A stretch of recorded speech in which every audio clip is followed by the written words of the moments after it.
उत्तराखंड के श्रीनगर क्षेत्र में स्थित है एक रहस्यमयी मंदिर जिसे उत्तराखंड की संरक्षक एवं पालकी देवी के रूप में माना जाता है। नमस्कार दोस्तों, स्वागत है आपका हमारे YouTube चैनल जरधारी क्लासेस में।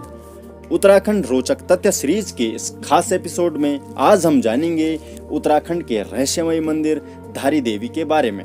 माता धारी देवी का मंदिर पौड़ी जिले के श्रीनगर गढ़वाल में कलियासोड़ नामक स्थान पर स्थित है। यह मंदिर काली माता को समर्पित है। इस मंदिर में देवी की मूर्ति का सिर्फ ऊपरी भाग अर्थात सिर है एवं निचला भाग अर्थात धड़ काली मठ में स्थित मां मैठाणा के नाम से प्रसिद्ध है। अब यह मंदिर डैम के बीचों बीच बसा हुआ है। अगर बात करें लोक मान्यताओं की तो इसके पीछे एक प्रचलित कहानी है कि मां धारी देवी 7 भाइयों की इकलौती बहन थी। मां धारी देवी अपने सभी भाइयों से अत्यंत प्रेम करती और हर प्रकार से उनकी सेवा करती। यह कहानी तब की है जब धारी देवी केवल 7 साल की थी। एक दिन उनके भाइयों को पता चला कि उनकी इकलौती बहन के ग्रह उनके लिए खराब है, तो ये सभी इससे बहुत ज्यादा नफरत करने लग गए थे। वैसे भी मां धारी देवी के 7 भाई इनसे बचपन से ही नफरत करते थे, क्योंकि मां धारी देवी का रंग बचपन से ही सांवला था।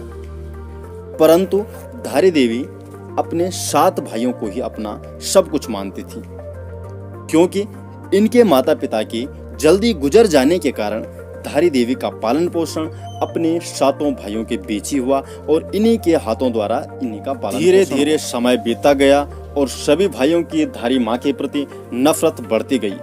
परंतु एक समय ऐसा आया कि मां के 5 भाइयों की अचानक मौत हो गई और केवल 2 शादीशुदा भाई ही बच गए। अब इन दोनों भाइयों की परेशानी और बढ़ती गई, क्योंकि इन 2 भाइयों को भी ऐसा लगने लगा कि कहीं हमारे 5 भाइयों की मौत का कारण हमारी बहना तो नहीं, क्योंकि उन्हें पता था कि इसके ग्रह चाल हमारे लिए खराब है। अब उन्हें यह डर सताने लगा कि कहीं इनके जैसे हमारी भी मौत न होने लगी। इसके लिए अब उनकी नफरत बढ़ती गई और उन्होंने सोचा क्यों ना इसको मार दिया जाए। और इसके लिए इन्होंने जब अपनी पत्नियों को पूछा तो वो भी राजी हुई कि इसको मार देना चाहिए, नहीं तो हमारे घर में क्लेश बढ़ता ही जाएगा। जब धारी माता 13 साल की हो गई तो इनके दोनों भाइयों ने मिलकर इनका सर धड़ से अलग कर दिया और इनके मृत शरीर को रातों रात नदी तट से प्रवाहित कर दिया।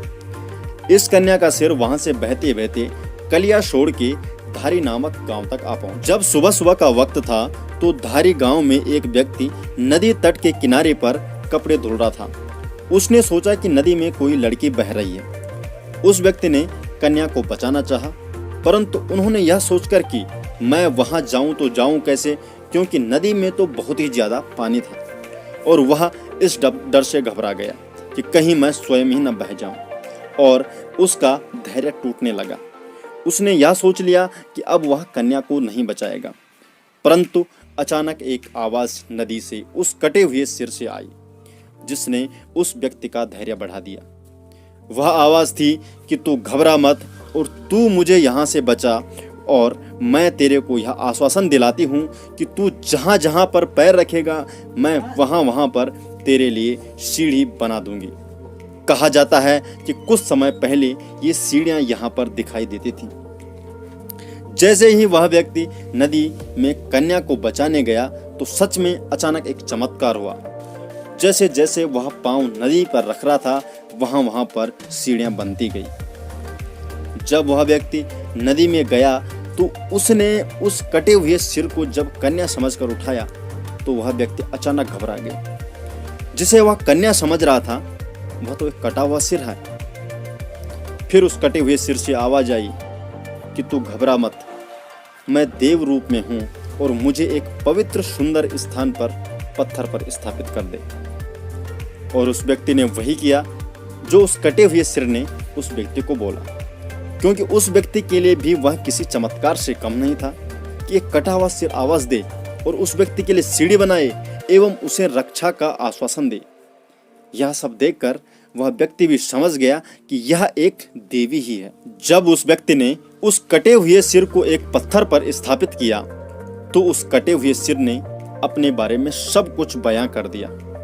उसने कहा कि मैं एक कन्या थी वगैरह वगैरह, सारी चीज़ों के बारे में उसने बताया कि किस प्रकार उसके भाइयों ने अपनी इकलौती बहन को मार दिया। सारी कहानी बताकर उस कटे हुए सिर ने एक पत्थर का रूप धारण कर लिया। तब से उस पत्थर की वहां पर पूजा अर्चना होने लगी और वहां पर एक सुंदर धारी देवी का मंदिर बनाया गया। और जो उस कन्या का धड़ वाला हिस्सा था वह रुद्रप्रयाग के काली मठ में मां मैठाणा के नाम से प्रसिद्ध हुआ। यहाँ पर भी मां का भव्य मंदिर है और इसे मंदिर का बदन वाला हिस्सा कहा जाता है। काली मठ भारत में 108 शक्ति स्थलों में से एक है।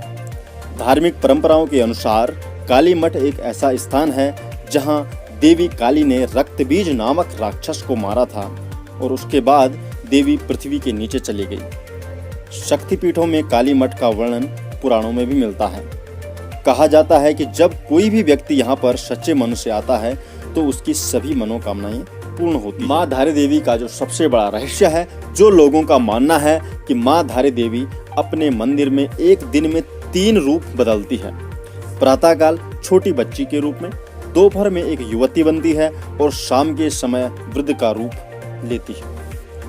लोगों का मानना है कि रुद्रप्रयाग में स्थित केदारनाथ मंदिर के आसपास 2013 की जो भीषण आपदा आई जिसने मौत का तांडव रचा और सब कुछ तबाह किया केवल केदारनाथ को छोड़कर, लोगों का मानना है कि यह केवल मां धारी देवी के क्रोध से हुआ।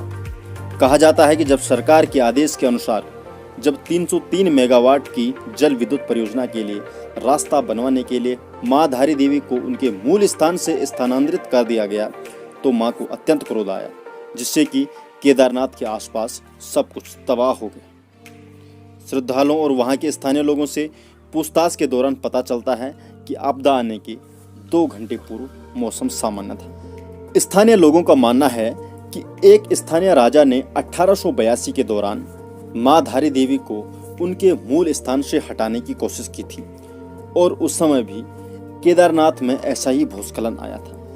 पुजारियों के अनुसार मंदिर में मां काली की प्रतिमा द्वापर युग से ही स्थापित है। कहा जाता है कि काली मठ एवं कलिशीय मठों में मां काली की प्रतिमा क्रोध मुद्रा में है और धारी देवी मंदिर में मां काली की प्रतिमा शांत मुद्रा में है। तो दोस्तों, आज की इस वीडियो में हमने जाना उत्तराखंड के रहस्यमयी मंदिर धारी देवी के बारे में। आपको ऐसे ही किस टॉपिक पर वीडियो चाहिए, किस जगह के बारे में आपको जानना है, चाहिए कमेंट बॉक्स खाली पड़ा है, वहां पर लिखिए और नेक्स्ट वीडियो आपकी पसंद की आने वाली है। तो दोस्तों, आपको वीडियो कैसी लगी? अगर आपको वीडियो पसंद आती तो वीडियो को लाइक कीजिए, अधिक से अधिक अपने दोस्तों तक शेयर कीजिए और अगर आपने अभी तक हमारे चैनल को सब्सक्राइब नहीं किया तो चैनल को सब्सक्राइब जरूर कर लीजिए और साथ में बेल आइकन को हिट करना बिल्कुल ना भूलें, जिससे आने वाली लेटेस्ट वीडियो की नोटिफिकेशन आप तक समय समय पर पहुंचे। तो चलिए दोस्तों, आज की वीडियो के लिए बस इतना ही। मिलते हैं एक नई इंटरेस्टिंग वीडियो के लिए, तब तक के लिए आपका तहे दिल से बहुत बहुत धन्यवाद।